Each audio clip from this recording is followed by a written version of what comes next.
sur le plateau de Je t'aime, etc. Et merci au public, bienvenue. Nos experts sont là, ils sont en place. Et d'ailleurs, on a trop de choses à se dire aujourd'hui au sommaire. Cet après-midi de Je t'aime, etc. Jean-Baptiste est un jeune homme particulier à l'intelligence hyper développée. Difficile de trouver l'âme sœur quand on est un peu différent. Et puis un jour, Juliette est arrivée dans sa vie. C'est notre love story du jour. Aujourd'hui encore, il est difficile d'annoncer et d'assumer ses préférences sexuelles. L'homosexualité reste un tabou pour beaucoup de personnes. Comment aider à libérer la parole et accompagner les adolescents dans leur épanouissement personnel? Nous irons au cœur de ce sujet. Et puis, avant l'amour, pendant l'amour, après l'amour, Erwan va nous dire comment éviter le mal de dos. Alors on se tient bien droit. C'est parti, générique.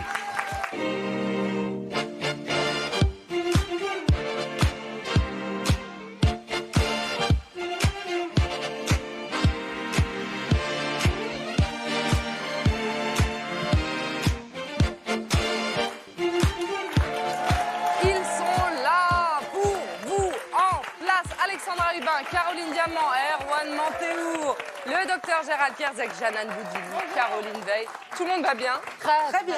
On continue chaque jour un peu plus à se raconter dans cette émission parce que si nous, on ne se raconte pas, vous n'allez pas le faire. Donc allons-y. Est-ce que vous avez déjà été en couple avec quelqu'un d'hyper intelligent ou en tout cas de vous sentir un peu dépassé par son intelligence? Les mecs que j'ai eus, oui, ont eu cette impression.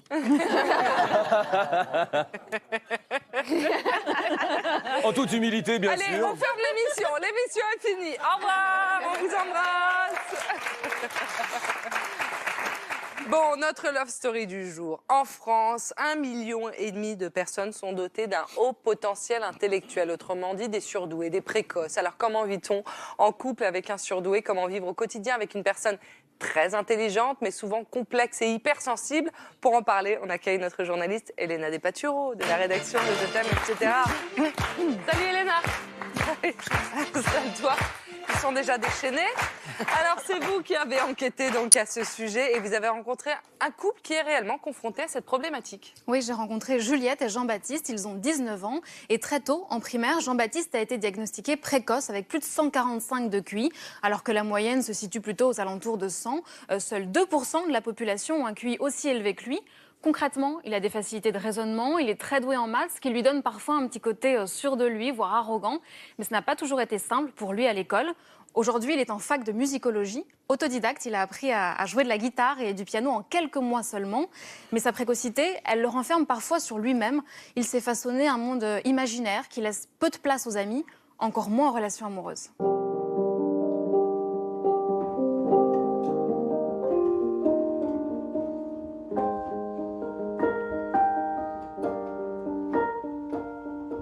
C'est quoi l'enfance d'un surdoué? À partir de 5 ans, dès que je pouvais apprendre un truc, je l'apprenais. Je connaissais tout le code de la route par cœur. Quels étaient vos rapports avec les autres? Je sais que j'avais pas beaucoup de copains, quoi. J'avais peut-être des difficultés à communiquer un peu avec les autres. Parce que, j'étais assez renfermé sur moi-même au final, je pense. Je trouve facilement les gens médiocres en fait. Et c'est pas forcément un bon point. Enfin, du coup, ça m'aide pas à créer des liens sociaux, quoi. Comment ça se passait avec les filles? C'était compliqué? Non, c'était facile de draguer une fille quand on est précoce, je pense. Parce qu'on est sensible. Voilà, on est des beaux parleurs aussi. Donc voilà, mais après, c'est pas une relation constructive. Mais il y a un an, une rencontre vient tout bouleverser. Jean-Baptiste tombe amoureux de Juliette. Elle est étudiante. À 19 ans, ils habitent déjà ensemble dans ce quartier populaire de Marseille. Tout est allé très vite, même si au départ, c'était loin d'être le coup de foudre. À la première rencontre, Jean-Baptiste était quelqu'un que je trouvais vraiment insupportable et même imbuvable. Je le trouvais vachement hautain, très prétentieux. Quelques jours après, quand même, j'ai compris que c'était une carapace et un personnage. Et du coup, c'est ça qui m'a donné encore plus envie de creuser. On s'est retrouvés tous les deux sur un banc à discuter. Et on est parti. Quoi. Alors, au bout d'un moment, c'était évident qu'il y avait quelque chose entre nous. Il m'a dit, bon, maintenant, je vais t'emmener dans le cosmos. Et on a commencé à parler de choses, mais vraiment, même moi, j'avais l'impression qu'on m'avait ouvert un peu l'esprit. Rencontrer quelqu'un de précoce, pour moi, ça a été une révélation. Et vous, qu'est-ce qu'elle vous apporte, Juliette? Vu que c'est une personne très calme, très posée et qui va parler des choses à sa manière, je trouve que voilà, c'est quelqu'un de poétique dans le fond. Et du coup, ça a mis un peu de poésie dans ma vie, je pense. Juliette a su apprivoiser ce zèbre, comme elle le surnomme. Mais partager sa vie avec un surdoué, ce n'est pas facile tous les jours. Moi, je trouve personnellement ça plus compliqué qu'avec une personne non précoce, mais c'est plus enrichissant et c'est plus vivant au final. Ouais. Ça nous apporte de la nourriture intellectuelle, ça nous apporte Parce qu'on a besoin de ça finalement. voilà, de la nourriture émotive, je sais pas si ça se dit. On a besoin de mais... vivre des choses, des sensations fortes en fait. Après, j'ai toujours grandi en me disant qu'il me manquait la moitié de moi-même, mais vraiment que j'avais l'impression d'avoir une partie de moi qui était vide. Et du coup, les lacunes que j'avais, il pouvait les combler, et celles qu'il avait, je pouvais les combler. Et sa précocité, je l'ai vécue comme complémentaire à la mienne. Alors, vous avez entendu? C'est chouette. Juliette, elle vient de dire sa précocité, je l'ai vécue comme complémentaire à la mienne. Donc, si je comprends bien, ils sont tous les deux précoces. Oui, exactement. Sauf que Juliette, elle a découvert tard sa précocité à l'âge de 17 ans. Elle a plus de 130 de QI, mais ce n'est pas forcément synonyme de réussite. Juliette, elle a fait un rejet de l'école. Elle voyait son hypersensibilité comme un handicap. Elle en a beaucoup souffert. Elle a même fait une tentative de suicide. Petite, elle avait le sentiment d'être bizarre, d'être un extraterrestre. Ce sont ses mots. Est-ce qu'elle a eu d'autres histoires de cœur avant Jean-Baptiste? Non, un seul petit copain. Pareil pour Jean-Baptiste, il n'a eu qu'une seule petite copine. Elle n'était pas surdouée et il trouvait que leur relation n'était pas assez spirituelle pour lui. Alors vous imaginez que quand il a rencontré Juliette, ça a été tout de suite très fort entre eux. Et ils se sont rencontrés dans un lieu bien particulier, une association pour surdoués qui s'appelle Zebra. C'est un lieu unique en France qui propose un soutien scolaire personnalisé à chaque profil surdoué. Et là-bas, eh bien, Juliette a décidé de reprendre ses études et elle prépare le bac pour la fin de l'année. Édouard est-il la représentation de l'auteur? Tu vas être interrogé sur forcément une question en lien avec les deux œuvres. Ok. Ce qui est plus intéressant, c'est de lire ça en premier. Parce que ici, c'est pas grave. Parce que ici, en fait, peu importe, on va travailler à l'envers. Marilyn, l'éducatrice spécialisée, a vu le jeune couple se former. Je pense qu'ils se font énormément de bien l'un à l'autre. Je pense que Juliette apporte à Jean-Baptiste énormément d'équilibre et d'apaisement, de par son caractère. Et je pense que Jean-Baptiste apporte à Juliette ce grain de folie et cette espèce de lâcher-prise qu'elle n'avait pas. Ce sont des jeunes qui sont, un peu inaptes au bonheur, ou du moins ils pensent être inaptes au bonheur. Du coup, quand ils trouvent des relations comme ça, c'est très galvanisant. Chaque année, 80 élèves sont scolarisés ici. Ils y trouvent un soutien scolaire, mais aussi psychologique et affectif. Car entre surdoués, les émotions sont décuplées. Valérie, la directrice de l'association, suit de très près les amours de ses élèves. Nous, on est toujours un petit peu à l'affût quand il y a une histoire d'amour qui démarre pour des jeunes qui sont chez nous. On est toujours un petit peu inquiet quelque part parce que si jamais ça pète, par exemple, ça peut être vraiment un cataclysme. Tout est exacerbé parce qu'en fait, ils ont une hypersensibilité qui est ultra développée par rapport aux gens non précoces, on va dire. Donc, ils ne peuvent pas vivre sur quelque chose de monotone. Donc, ce qui est ressenti par quelque chose de plat ou de calme ou de tranquille pour quelqu'un de non précoce, pour eux, c'est un volcan. Donc leurs émotions sont des volcans, donc leurs émotions amoureuses aussi, leur vie amoureuse aussi. Donc c'est pour ça que c'est plus ouf pour tout, quoi. Les histoires d'amour entre surdoués, ce serait un peu comme les montagnes russes. Mais pas de quoi donner le vertige à Juliette et Jean-Baptiste. Et alors? Depuis qu'ils sont en couple, ils ont vaincu leur peur. Ensemble, vous avez accepté finalement votre différence? Du coup, vu qu'on est ensemble, on la voit même plus en fait. Enfin, il y a certains regards qui peuvent rendre très heureux en fait. Il y a des regards des façons dont tu me regardais, où je me sentais toute puissante, où je me sentais vraiment apaisée. Comment est-ce que vous voyez l'avenir? Je sais pas, il y a des fois où on se plaît à l'imaginer quand même.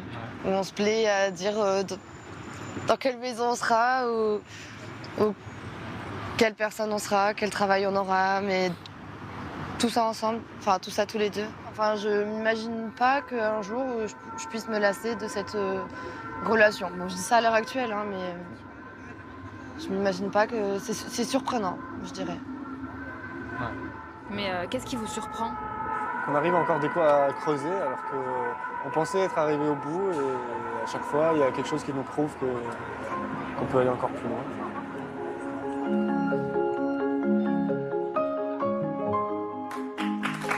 J'aime bien ce couple. Juliette et Jean-Baptiste.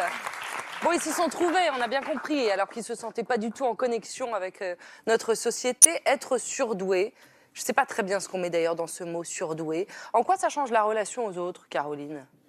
Bah moi aussi, j'ai un peu de mal avec... Ouais. Voilà, Je sais pas exactement. trop quoi penser de ce mot. J'ai un peu de mal avec le mot surdoué parce que je ne sais pas très bien ce que ça recouvre. C'est un mot valise un peu, quoi. Non, surdoué par rapport à qui, par rapport à quoi dans un domaine spécifiquement, je pense que seulement une petite partie de la population enfantine est testée, que si on les testait tous, on aurait bien des surprises et qu'à ce moment-là, on découvrirait un nombre incalculable de précoces. En même temps, ça fait appel à la définition de l'intelligence. La définition de l'intelligence, si vous regardez dans le Petit Larousse, qu'est-ce que vous allez trouver ? Capacité d'adaptation. Voilà, capacité d'adaptation, c'est-à-dire que ça vaut pour tous les domaines, que ce soit dans le domaine de la physique, des maths, parce que quelqu'un qui peut résoudre un problème de physique sans avoir appris le théorème, oui, effectivement, il est doué. Mais qu'est-ce qu'on va penser d'un autre qui est capable de réaliser une maquette vertigineuse sans mode d'emploi ? Voilà, est-ce qu'il n'est pas aussi également surdoué ? Donc, moi, j'ai un peu de mal avec ce thème. Ceci dit, si on est d'accord, il y a plusieurs intelligences, mais enfin, la notion statistique, elle est importante. C'est-à-dire que les populations surdouées, ce sont des gens qui ont plus de 132 QI, ça a été dit dans le reportage, c'est 2% de la population, mais globalement, c'est par rapport à une population générale. Donc, on peut le définir quand même statistiquement. Mais par rapport à une population générale, oui, sauf qu'on ne teste pas toute la population. Mais par exemple, combien de personnes autour de la table ont été diagnostiquées, par exemple ? Ont été testés ? Voilà. Ouais. Testé, moi. Caroline, ah oui, c'est vrai ? Alors 250. Non. Alors, ce qui est sûr, c'est que... Non, mais 130. Ce que je veux dire, c'est que peut-être ils ont été à l'époque dans C'est énorme, 130 déjà. Bah ouais, mais j'ai l'air con.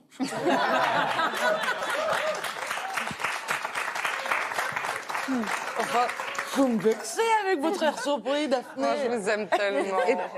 Et puis moi, je me méfie. Ah oui, Caroline Veil, elle en a rien à faire de votre test, ouais. ok ? Ah Elle non, trace, là. non. Ouais, Caroline. Non, parce que c'est un sujet important, je crois. Effectivement, on va dire qu'il existe des tests sérieux, mais moi, je crois qu'une personne à 1 mois d'intervalle, quand on la teste, elle risque de donner des résultats très différents. En tout cas, on arrive à poser des diagnostics, comme le dit le reportage, ou en tout cas à mettre des étiquettes sur des petits ou sur des personnes, à les catégoriser pendant un grand moment de leur vie. Si on faisait ces tests, tout dépend du moment où on les fait, de l'humeur, de leur potentiel à ce moment-là, de ce qu'ils ont vécu et comment ils Oui, mais je pense pas que tu passes de 90 à 120. Ça, tu as raison qu'il y a des variations. Moi, j'ai vu 3 enfants, comme on dit, alors, ou vous les appelez comme vous voulez, surdoués, avec des capacités énormes. Crois-moi que quand t'en rencontres un, que tu entends parler à 6 ans, les questions qu'il pose, tu perçois des choses, tu dis attention, va fouiller, parce que crois-moi qu'on les repère, quoi. Et je suis pas le genre de mère à te dire c'est ma fille, c'est pas ma fille, en l'occurrence. Tout dépend de la manière. Oui. Tout dépend de la manière dont ils ont été sollicités. Moi, je voudrais vous parler de l'étude Rosenthal et Jacobson qui a eu lieu en 1968 aux États-Unis. Qu'est-ce qui s'est passé ? On a pris des petits, l'équivalent du CP pour nous là-bas, donc première classe du primaire, et on a dit aux maîtres, aux maîtresses qu'on leur faisait passer un test d'intelligence. Ensuite, on a pris de façon totalement aléatoire les copies, 20%, et on a remis les copies, on a dit à ces maîtres, ces noms-là, voilà, ce sont les plus intelligents et les plus doués de la classe. C'était faux. C'était totalement aléatoire, est-ce que je suis claire ? C'est-à-dire que c'était le pur hasard. Mais, à la fin de l'année, ces 20%-là étaient les plus brillants et en tête de classe. C'est-à-dire que les professeurs se sont intéressés peut-être un peu plus à eux. Exactement. Ils ont été plus sollicités. Et d'ailleurs, je me pose même la question s'il faut dire à son enfant, d'ailleurs, qu'il est surdoué. Oui, il y a quand même des tests, aussi bien chez les enfants que chez les adultes. Ce sont des échelles qui sont différentes, mais on peut les reproduire. C'est reproduit sur de nombreuses études, c'est actualisé. Chaque année, il y a des nouveaux tests qui sortent et c'est important de le faire. Et surtout, c'est important de catégoriser des enfants qui seraient, et on l'a vu dans notre reportage, des enfants qui seraient un peu déscolarisés ou qui seraient un peu en marge parce que justement, ils vont peut-être trop vite ou ça peut aller vite intellectuellement, mais ça peut aller vite émotionnellement aussi. Et donc, plutôt que de les laisser en marge, il vaut mieux finalement leur mettre une étiquette qui n'est pas une insulte de dire vous êtes HP au potentiel ou surdoué ou précoce, peu importe le nom. Ouais, HP, c'est bizarre. HP, c'est au potentiel. C'est un peu la dénomination parce que ça permet quoi? Ça permet de leur proposer un cursus adapté, de les aider à gérer leurs émotions, plutôt que finalement de les mettre un peu sur le côté et de se retrouver comme avec Juliette, qui a été un peu non, un Caroline, échec mais scolaire. enfin, tu parlais tout à l'heure que c'était l'intelligence, c'était la capacité d'adaptation. Ouais. Il se trouve que souvent, les enfants qui sont surdoués sont carrément inadaptés à s'intégrer au groupe, à suivre un cursus scolaire normal, soit parce qu'ils s'ennuient, soit parce qu'ils sont déconnectés des problématiques des autres enfants. Donc, ils sont inadaptés par rapport aux autres, mais ils sont quand même surdoués. Ils sont surdoués, ils sont doués dans un domaine. Je ne sais pas très bien ce que le terme surdoué revient à dire, parce que est-ce que c'est quelqu'un qui comprend tout plus vite et mieux que tout le monde? En tout cas, c'est vrai, et je ne vais absolument pas dire le contraire, il y a des enfants qui sont souvent en décalage par rapport au reste de leur classe. Là, je suis totalement d'accord avec vous, mais ça, c'est aux parents et aux instituteurs, institutrices d'être vigilants et d'alerter les parents en disant attention, il s'ennuie, peut-être que vous devriez le changer de classe ou éventuellement le changer d'école. Comment ça se mesure l'intelligence? Alors, ça se mesure avec des échelles. Il y a des échelles, alors différents tests. Il y a le WISC pour les enfants, il y a le WAIS pour les tests américains qui sont validés à l'échelle internationale. Pour les adultes, on utilise d'autres types d'échelles. D'ailleurs, tiens, on a parlé il n'y a pas longtemps dans l'actualité de Trump qui, soi-disant, lui disait qu'il était surdoué. Et son médecin lui a fait passer un test qui n'était pas un test d'intelligence, mais qui était un test de non-démence. Vous voyez, c'était un test qui était tout bête, mais ça n'a rien à voir avec un test d'intelligence. Bah, on voit bien qu'il y a un chat, un chien et puis un poisson rouge là sur la photo. C'est ça. Il faudra venir me consulter après l'émission. Non, mais on voit bien que ce test-là, ça n'a rien à voir. C'est un test pour tester les facultés cognitives. Les tests d'intelligence sont des tests qui prennent du temps, qui sont faits par des psychologues avec des échelles adaptées, reproductibles. Et c'est important, ça teste plusieurs types d'intelligence. Parce que finalement, quand on parle d'une intelligence, ça rime à pas grand-chose. Il y a plusieurs intelligences. Exactement. Et ces échelles-là les appréhendent aussi, ces différentes formes d'intelligence. Le mode de raisonnement, le raisonnement en arborescence, qui sont des modes de raisonnement assez particuliers. Et puis aussi, cette gestion des émotions, c'est pas uniquement de l'intelligence, de la mémoire ou des choses cognitives, c'est aussi des émotions qui vont déborder et c'est important de réguler derrière. J'ai une petite question à Caroline. Est-ce que on a tous vu par exemple Rain Man avec c'est un Asperger, c'est un autiste. Oui, mais enfin, est-ce que ce sont pas des enfants surdoués aussi et qui en même temps sont complètement déconnectés? Mais alors là, on est dans le domaine de l'autisme et c'est radicalement différent. D'accord. Ce sont des enfants qui sont intellectuellement très avancés, mais qui ont hélas des difficultés d'adaptation et de développement. Non, ce qui est sûr, c'est que surdoué et hypersensible, je ne suis pas sûre que ça soit forcément, ça aille forcément de pair. Maintenant, quelle pression vous mettez sur un enfant quand vous lui dites, voilà, HP, précoce, ça veut dire quoi? Lui, il retourne dans sa classe, il pense qu'il est plus intelligent que les autres, que d'un seul coup, il doit être à la hauteur de l'étiquette qu'on lui a collée, et si par hasard... mais ça, c'est autre chose de dire qu'il ne faut pas lui dire. Et donc, on va Qu'est-ce que vous conseillez alors? Du coup, donc, bien sûr qu'il va se sentir différent, donc soit il va s'exclure tout seul, soit il va avoir... Et c'est le cas, un comportement qui fait que les autres vont l'exclure. Et c'est ce qu'il expliquait, par exemple, dans le reportage. Et moi, je suis sûre que c'est parce qu'on lui a dit qu'il était différent. Cela dit, moi j'ai vu une étude sur des parents et on s'est rendu compte que quand votre enfant est moche, inconsciemment, même si vous ne vous dites jamais que votre enfant est moche, il paraît que vous lui faites faire énormément de choses à côté de l'école, comme s'il fallait développer des tas d'activités, des tas de dons potentiels pour compenser. Donc, pour compenser quoi, sa mocheté? Pour compenser, oui, un physique difficile. Et il y a des réflexes, c'est presque... Mais c'est presque... Non, mais c'est pas parce qu'ils sont surdoués que les autres sont sous-doués. C'est-à-dire que c'est là où le terme surdoué est peut-être inapproprié, parce qu'on a l'impression que les autres sont un peu sous-doués. Non, c'est pas ça. C'est des gamins qui sont différents, qui pensent autrement, qui pensent plus vite, qui gèrent les choses différemment des autres. Qu'est-ce que vous avez ressenti, Elena? Simplement moi, je suis pas tout à fait d'accord avec vous, Caroline, parce que de moi, ce que j'ai ressenti, notamment avec Juliette, c'est qu'elle se sentait déjà différente avant, en fait, d'avoir cette étiquette, comme vous dites, en tout cas d'avoir ce diagnostic. Connaissance de ces tests. Des connaissances de ces tests, oui, elle avait déjà ce sentiment d'être bizarre. Et au contraire, le fait de savoir qu'elle était en tout cas précoce en avance, ça lui a permis de mettre des mots, de mieux comprendre son mal-être. Je voulais aussi rajouter une vigilance à avoir, parce qu'en fait, ces tests sont de plus en plus accessibles sur le net.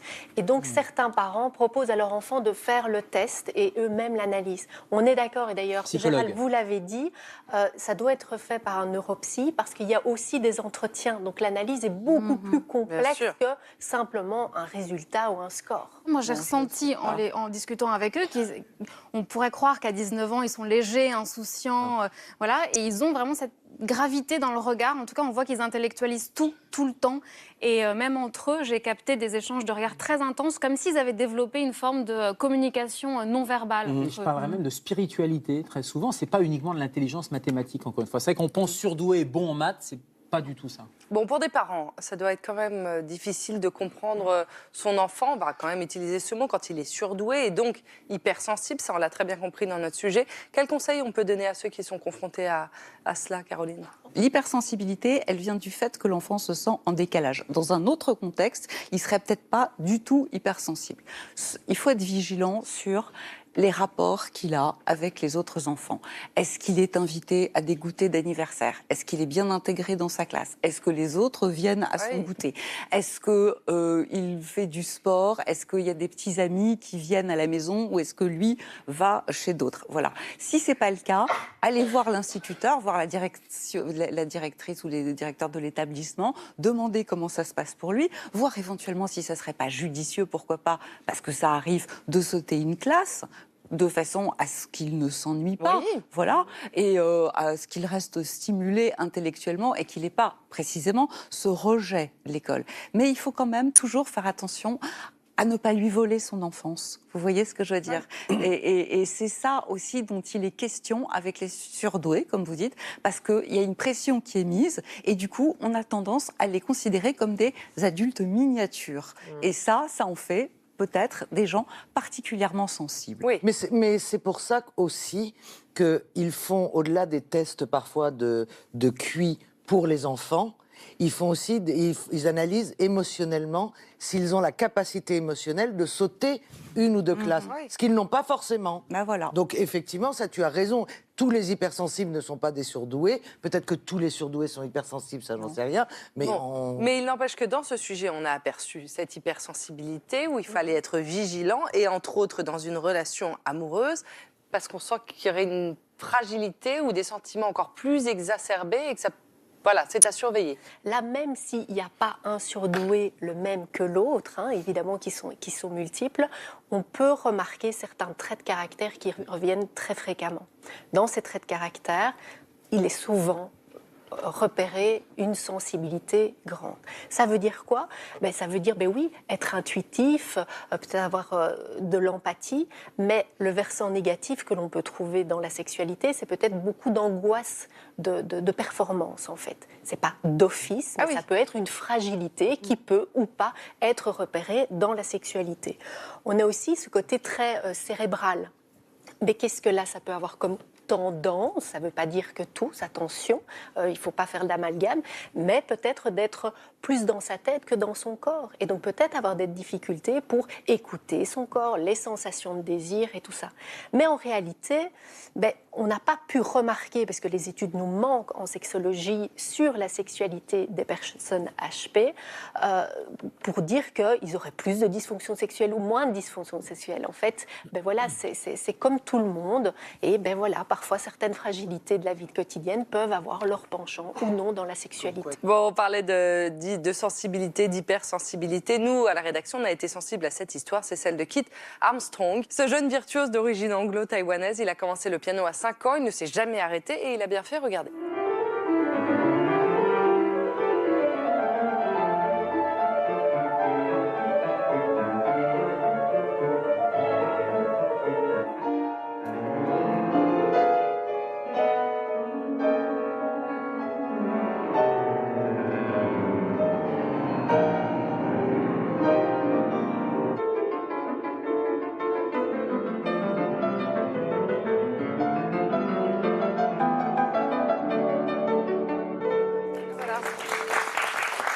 En fait, très jeune, il a intégré les plus grandes académies de musique aux États-Unis, tout en poursuivant évidemment en parallèle des études de mathématiques. Et aujourd'hui, il a 25 ans et c'est un pianiste mondialement reconnu. C'est un parcours assez étonnant de ce jeune homme qu'on avait envie de vous présenter tout simplement. C'était le coup de cœur de la rédaction.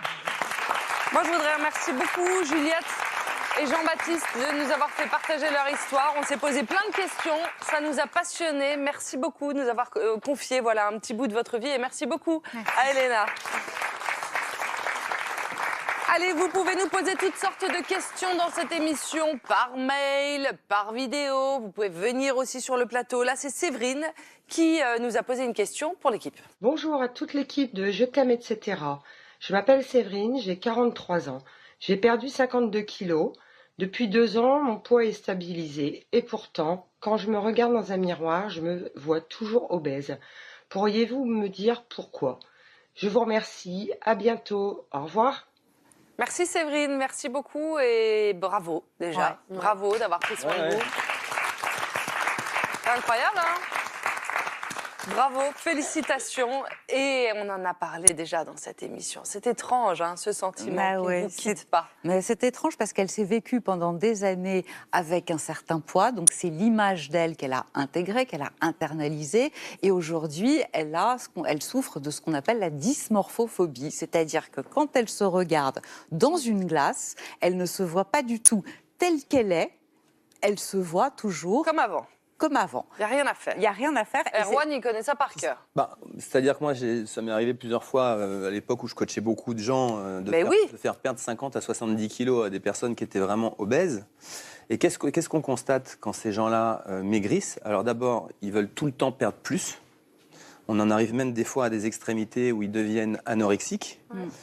Forcément, cette dysmorphophobie qui reste tout le temps la même parce qu'elle peut passer d'un excès à un autre. La première chose qu'il faut leur dire, c'est que pour que cette image résiduelle disparaisse, ça va prendre un an et demi avant que ça se stabilise. Oui. Et puis, il y a des drivers. Il suffit des drivers, c'est-à-dire des choses qui vont permettre de nous guider pour pouvoir se voir tel que l'on est vraiment.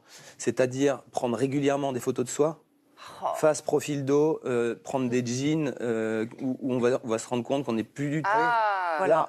Et ça va leur permettre d'être ancrés dans la réalité et de se rendre compte, non, tu as énormément maigri, c'est formidable maintenant et tu vas pouvoir avoir un autre mode de vie et accéder à d'autres...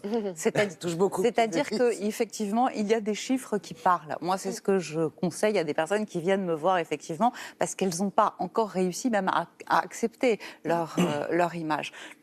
Et la réalité, ce sont les chiffres. Donc, je leur pose clairement la question. Quelle taille vous prenez pour vous habiller?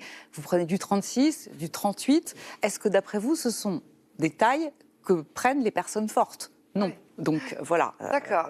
Ça va de... Je veux dire, il y a une association qui va de soi. Gérald. C'est une maladie chronique, l'obésité, y compris quand on a perdu beaucoup de poids. Ça reste ancré avec cette plasticité cérébrale, cette image corporelle qui a parfois du mal à passer. Et donc il faut garder cette prise en charge psychologique et nutritionnelle quasiment toute sa vie. Merci Séverine de nous avoir envoyé votre question. On a appris plein de choses d'ailleurs grâce à vous.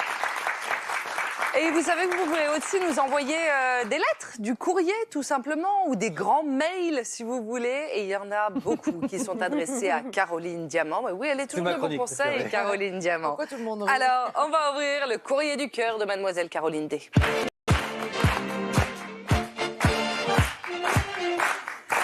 Et en général, voilà, c'est un peu le moment confession avec Caroline Diamant. Donc là, on a reçu une lettre de Vincent. Il a 43 ans et il nous dit « Je suis mariée depuis 12 ans. J'ai toujours été fidèle à mon épouse jusqu'à ce que j'aille à un séminaire où j'ai dérapé. J'ai eu une aventure d'un soir. J'ai envie de vomir et je suis tellement contrariée par mon comportement que ma femme me demande ce qui ne va pas. Comment arrêter de culpabiliser ?» Donc il ne demande pas « Est-ce que je dois lui dire ?» Il a envie de vomir. demande « Comment j'arrête de culpabiliser ?» Alors ici, on ne donne pas l'absolution. Hein. Donc je ne vais pas vous dire, c'est pas grave. C'est très grave. Ah, ouais. Non, Vincent. Ouais. Vas-y, cours, Forest. Oh, l'innocente. Non. Alors d'abord, j'ai envie de vous dire que la culpabilité est l'un des sentiments les plus inutiles au monde. C'est-à-dire qu'il n'apporte rien à la personne pour laquelle vous culpabilisez et il ronge celui qui la ressent, c'est-à-dire vous. Donc ça, c'est un sentiment inutile. En revanche, votre femme n'a pas mérité que vous lui fassiez des confessions, ce qui pourrait peut-être vous permettre d'aller mieux. Donc, ne cédez surtout pas à ça. Tant pis pour vous. Vous avez dérapé. Allez, si vous êtes séminaire, je vous dis bien, je ne vais pas vous féliciter, je ne lance pas les mains, ça peut arriver. Voilà. Bon, bah, c'est parce que vous êtes un mec bien que vous vous sentez mal. Alors, bon, ça, c'est le bon côté, mais à tel point que votre femme, du coup, là, normal, voilà, vous allez, c'est le chat qui se mord la queue.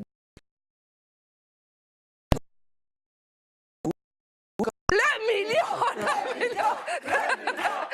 Non, j'arrête. J'arrête. On veut un exercice. Moi, j'adore. Hein, si on pouvait faire le million, je serais enchanté. Non, mais en réalité, Jeanne, c'est pas une question d'âge, c'est plutôt une question d'état général et de mobilité. Il faut savoir que certaines personnes âgées qui n'ont jamais fait de sport, qui sont sédentaires, qui après de longues années décident de se remettre à faire du sport, effectivement, les exercices que j'avais faits jusqu'ici C'est pas possible. Bah non, c'est pas possible.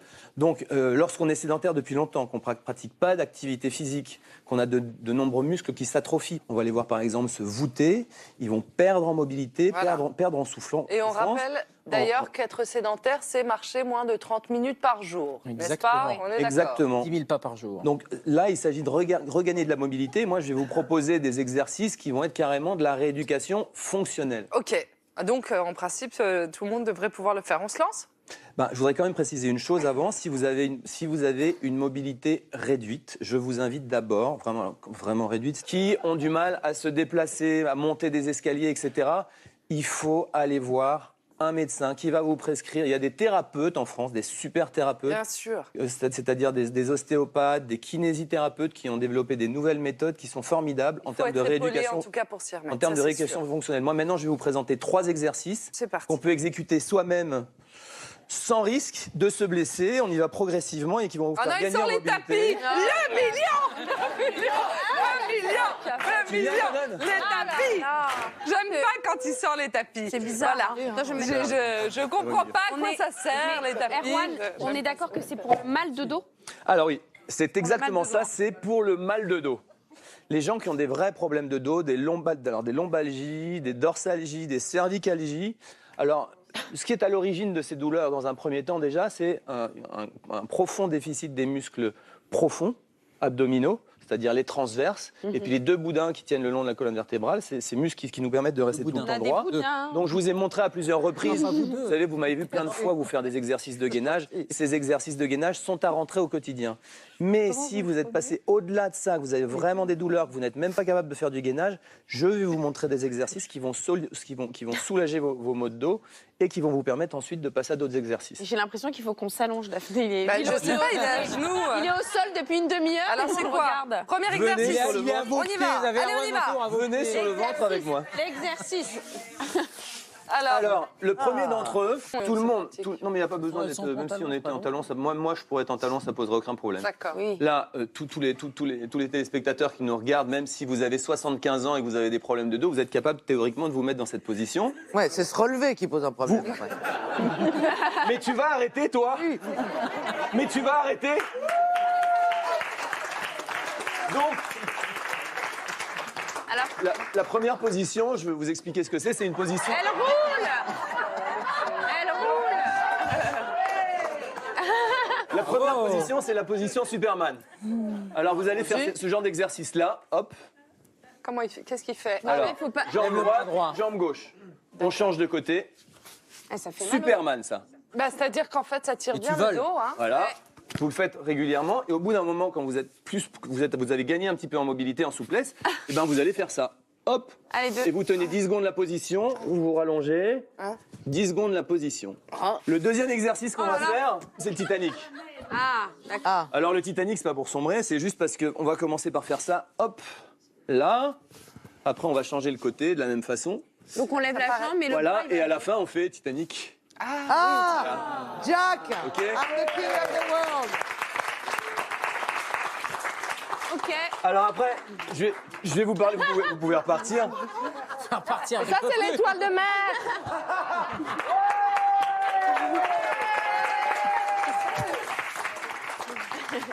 Je suis complètement déshabillé.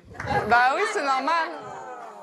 Le troisième exercice, alors. Le troisième exercice, eh bien, je vais vous parler d'une méthode qui est une méthode révolutionnaire qui nous vient des États-Unis, qui s'appelle la méthode McKenzie et qui est la seule méthode au monde qui a justifié qu'elle était plus efficace que tout l'arsenal thérapeutique. C'est la seule méthode qui fait autorité en termes de rééducation fonctionnelle avec des résultats extraordinaires. Je ne sais pas si tu en as entendu parler, Gérald. Oui, la méthode McKenzie, 1 qui est validée, 2 par des kinés qui sont des kinés certifiés avec cette méthode-là. Et tu as totalement raison, même pour les exercices qu'on a vus, passage chez le médecin parce qu'il y a des exercices qui peuvent cisailler un peu le dos, donc c'est passage chez le médecin. Attendez, et ensuite, méthode McKenzie. Alors la méthode McKenzie, je vais vous donner un exemple de méthode McKenzie. Alors ça, c'est quelque chose qui va très très vite. En 3 semaines, on regagne un confort, les lombalgies disparaissent. Et là, ça va rien cisailler du tout, c'est juste faire ça. Hop, hop, on les enchaîne, hop. Pardon, ça c'est labellisé, tout ça, les médecins Ah oui. Monsieur McKenzie gagne de l'argent parce qu'il a créé ce... C'est encadré par un kiné, Daphné. Non. Je viens de vous expliquer. Là, bon, je viens de vous quand même pas... Vous ne m'écoutez pas, Daphné. Non. Pas du tout. Et c'est typiquement un des exercices qui va soulager votre mal de dos. Parce que la plupart des gens n'ont pas le dos creux, ils ont le dos plat. Quand on a le dos plat, on a tendance à se voûter. Et c'est ce qui correspond à ce que vivent un grand nombre de personnes âgées. Faut tendre les bras à la fin, tu peux tendre les bras. D'accord. Tout le départ de la rééducation, c'est de faire... là, On commence comme ça, on va tout doucement d'abord. Ah oui. Et c'est enchaîné 30 fois, 40 fois, on fait ça 3-4 fois. Ok. Et au bout du compte, là, ce que je vais vous proposer, moi, c'est de faire ces 3 exercices à raison d'abord d'1 jour sur 2, 10 minutes par jour, qui vont vous faire progresser. Au bout de 3 ou 4 semaines, vous verrez, les douleurs vont significativement disparaître. Ça va, c'est pas compliqué. Bon, c'était pas... C'est pas compliqué. C'est capital ce qu'il dit parce que pendant des années, on a pensé, quand on avait mal au dos, on ne bougeait pas. Or, c'est le contraire, c'est l'activité physique qu'il faut prôner. Et d'ailleurs, l'assurance maladie vient de lancer une grande campagne pour éviter les médicaments. Ça s'appelle Bouge ton dos. Ah et ça, oui, ça en fait partie. alors bouge ton dos, mais ding ding, ça sonne à ma porte. Hein. Yes. Alors j'ai autre chose à faire, là, tout de suite. Oui, un chiffre qui sonne à ma porte, regardez. Anthony Noël. Frédéric Lopez, Emmanuel Moir, Jodie Foster ont pour point commun d'avoir annoncé publiquement leur homosexualité. Si l'homosexualité est acceptée dans notre société par 77% des Français, faire son coming out est encore difficile pour de nombreuses personnes. Preuve du malaise, en France, le taux de suicide chez les homosexuels est 4 fois plus élevé que dans le reste de la population. Pourtant, voir des hommes avec des hommes, des femmes avec des femmes, dans la Grèce antique, ça ne choquait personne. Chacun était libre d'aimer qui il voulait. Mais à partir du IVe siècle, les grandes religions monothéistes condamnent. Les homosexuels sont passibles de la peine de mort.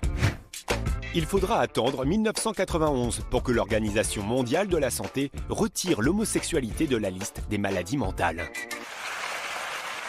Pourtant, de nos jours, quand une personne annonce son homosexualité, la nouvelle est parfois mal acceptée, et particulièrement chez les parents. Le coming out chamboule tout ce qu'ils ont donné. De récentes études prouveraient que l'homosexualité serait biologique et non déterminée par l'environnement. Au stade embryonnaire, les personnes homosexuelles auraient été exposées à davantage d'hormones mâles pour les femmes et peu pour les hommes. Tout comme elles génèrent des blancs, des noirs, des albinos, des droitiers, des gauchers, la nature fait des hétérosexuels et des homosexuels. Il y a qu'à les je t'aime qui ne trompe point. Homosexuels, bisexuels, hétérosexuels, peu importe, l'amour doit triompher de tout. Alors, comment accompagner le coming out de son enfant ? Question importante. Question importante. Comment accompagner son coming out ? Mais d'abord, Caroline, comme pour comprendre et accepter son enfant dans son orientation sexuelle, que faut-il faire ? Je crois que la première des choses à faire, c'est d'abord de se dire que quand on fait un enfant, on le fait pour qu'il soit heureux. Après, il aime qui il veut, comme il veut, ça le regarde, et ça n'est pas notre problème, si je puis dire.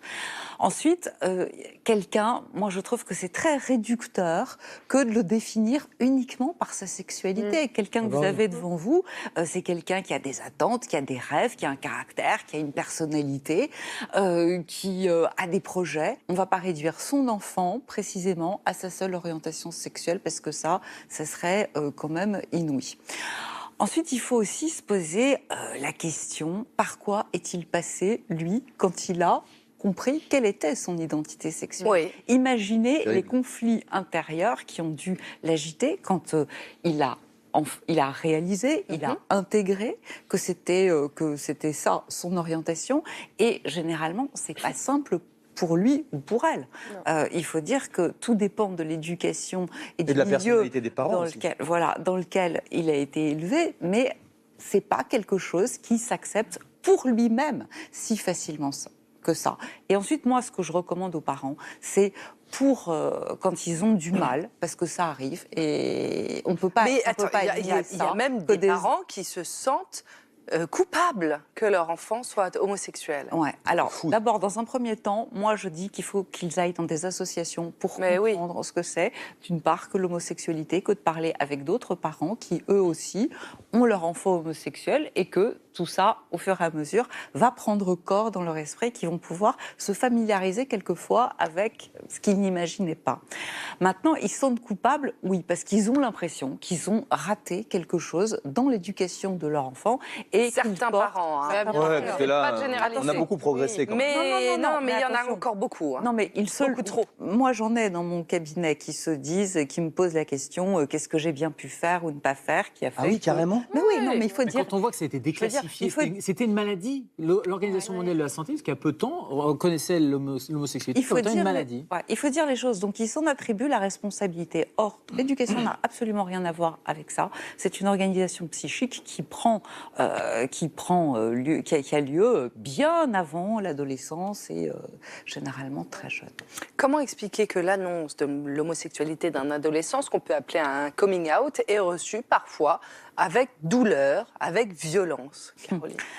Douleur, parce que de toute façon, il leur faut renoncer, je parle des parents, à cet enfant idéal, à cet enfant merveilleux, sur lequel effectivement ils avaient projeté des attentes, entre autres avoir moult petits-enfants, et que cet enfant ne va pas souscrire à leur programme et qu'il va avoir une vie. Enfin, maintenant, on peut avoir moult enfants. Oui, mais il va avoir en tout cas une vie autre, un schéma autre que celui qu'ils avaient imaginé pour lui. Et pourquoi violence? Parce que, je suis désolée, mais il y a encore des parents qui sont très rigides, intolérants, qui ne sont pas familiarisés. Il faut dire les choses. On ne va pas dire que tout le monde accueille de la même façon la nouvelle et dans l'indifférence générale ou qu'on le fête. C'est pas vrai. Moi, j'y ai été Il y en a beaucoup qui ont peur aussi, qui ont peur parce qu'ils ont bien conscience que la discrimination, même à l'heure actuelle, est présente. Ils ont peur du regard des autres sur leur enfant. Moi, dans le monde du sport, on entend très peu parler d'homosexuels dans le sport. Parce que c'est un truc de très, très, très viril. C'est qui sait qui a la plus grande quéquette tout le temps. C'est ça l'histoire du sport. Hein. Et en fait, beaucoup de sportifs professionnels qui sont pris en charge par leur père très, très tôt. Le père les pousse, il projette ses rêves personnels à travers ceux de son fils. Et moi, j'ai assisté, par exemple, dans le vélo, à deux cas de garçons qui ont énormément souffert. Ils ont passé 2-3 ans chez les professionnels et c'est au bout de 2-3 ans ils ont arrêté leur carrière parce qu'ils ont fait plaisir à leur père et c'est ce qui leur a permis de faire leur coming out au bout d'un moment en tuant le père.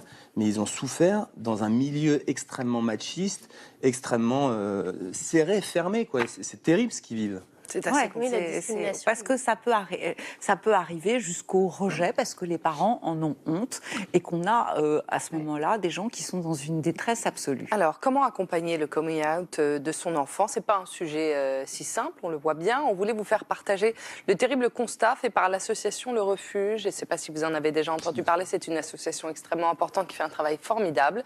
Cette structure, elle accueille des jeunes homosexuels de 18 à 25 ans qui ont été rejetés justement par leurs parents à cause de leur orientation sexuelle.